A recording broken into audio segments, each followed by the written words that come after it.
శుభమస్తు. శ్రీరామ జయం. ఓం నమ శివాయ. ఓం నమో నారాయణాయ. ఓం నమో భగవతే వాసుదేవాయ. ఓం గ్లౌం గంగణపతయే నమః. కార్తీక మాసం చివరి రోజు అమావాస్య. అమావాస్య నాడు కూడా దీపం వెలిగించాలి. పోలీస్ వర్గానికి వెళ్ళింది కదా, ఆ కథను కూడా తలచుకోవాలి. కార్తీక మాసం అమావాస్య రోజున, అలాగే రేపు ఉదయం ప్రారంభం కాబోతున్న మార్గశీర్ష మాసానికి పాడ్యమి రోజున పోలీస్ వర్గం కథలను స్మరించుకుంటూ ఉంటారు. ఎవరికి వారు వారి వారి గృహ సంప్రదాయాలను అనుసరించి ఈ కథ తలుచుకొని దీపాలు వెలిగిస్తూ ఉంటారు. కార్తీక మాసం అమావాస్య. అమావాస్యాయ ఆగత్యే విశ్వేజిత్య అశ్వినౌ. మంత్రాలలో కూడా మనకు అమావాస్య స్మరణ వస్తుంది కదా, స్వాహకారాలలో తలుచుకుంటూ ఉంటాం కదా. ఆశ్వినగం రోరమారభేథ. అశ్విని నక్షత్రానికి వాహనాలు గాడిదలు. మన మనస్సు గాడిద స్వభావాన్ని పొందకూడదు.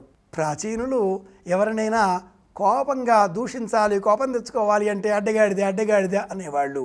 గాడిదకు వెన్నుపూస ఇలా అడ్డంగా ఉంటుంది, మనకు వెన్నుపూస నిటారుగా ఉంటుంది. వెన్నుపూస నిటారుగా ఉన్నవారికే జ్ఞానం ఎక్కువ, వివేకం ఎక్కువ, బుద్ధి చాతుర్యం ఎక్కువ. కార్తీక మాసమంతా దీపాలు వెలిగించాలి అన్న వివేకం ఉండాలి కదా. దీపాలు వెలిగించాం, స్నానాలు చెయ్యాలి కదా. గోదావరికి వెళ్ళి కావేరికి వెళ్ళి స్నానాలు చేశాం, పురాణాలు వినాలి కదా. పద్మపురాణం, స్కాంద పురాణంతో మిశ్రితమైనటువంటి కార్తీక పురాణాన్ని విన్నాం, మహాత్మ్యాలన్నీ తెలుసుకున్నాం.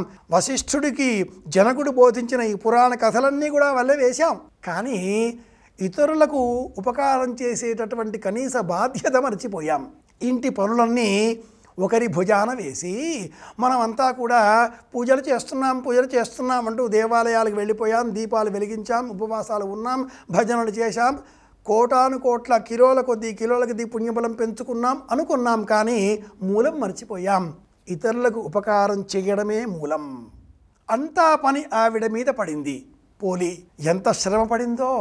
నెల అంతా కూడా దీపారాధన చేసే అవకాశం లేక సేకరించిన కాసింత వెన్నపూసను ఒకచోట భద్రపరచుకొని నెల అంతా కూడా ఓం నమ శివాయ శివనామస్మరణ చేస్తూ వెలిగించే నిమిత్తమే ప్రమిత కూడా దొరకక చిన్న మట్టి పిడత దొరికితే ఆ మట్టి పిడతలో దీపం వెలిగించి పరమేశ్వర కార్తీక దీపం వెలిగించాను అంటూ ఆనందపడిపోయింది.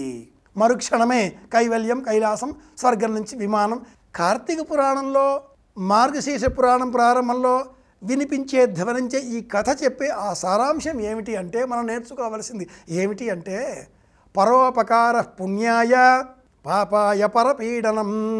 కార్తీక మాసం 30 రోజుల పాటు కోటి దీపోత్సవం చేశాం, దీపాలు వెలిగించాం, ఎందరికో ఎన్నో దానాలు చేశాం, ఉపవాస వ్రతం పాటించాం, చెప్పులు వేసుకోకుండా ఆహార నియమాలతో, విహితమైన దుస్తులు ధరించి ఆ విధంగా పాటించవలసిన నియమాలతో, తులసిమాలిగల గలసీమలో అలంకరించుకొని ఈ విధమైన నియమాలతో ఎన్నో చేశాం. కానీ మహానుభావ, దైవమా అనుగ్రహించవే అంటే మూలమైన కారణం మర్చిపోయాం. పరోపదేశ వేళాయాం. ఇతరులకు ఉపదేశాలు చేసే సమయంలో అందరూ వ్యాసులు పరాశరులాగా ఉంటారే కానీ వారు పాటించారా? మనం పాటించామా? ఆ మూలం ఏమిటి? ఇతరులకు సహాయం చెయ్యడం. అది మూలం, అదే మూలం. కనుక అందరికీ సహాయం చేద్దాం, సాయం చేసే గుణాన్ని పెంచుకుందాం, దిగ్విజయంగా కార్తీక మాసాన్ని పూర్తి చేసుకుందాం. రేపటి మార్గశీర్ష మాసానికి స్వాగతం పలుకుదాం, అందరి క్షేమాన్ని కోరుదాం. మళ్ళీ కలుసుకుందాం. శుభమస్తు. శ్రీరామ జయం.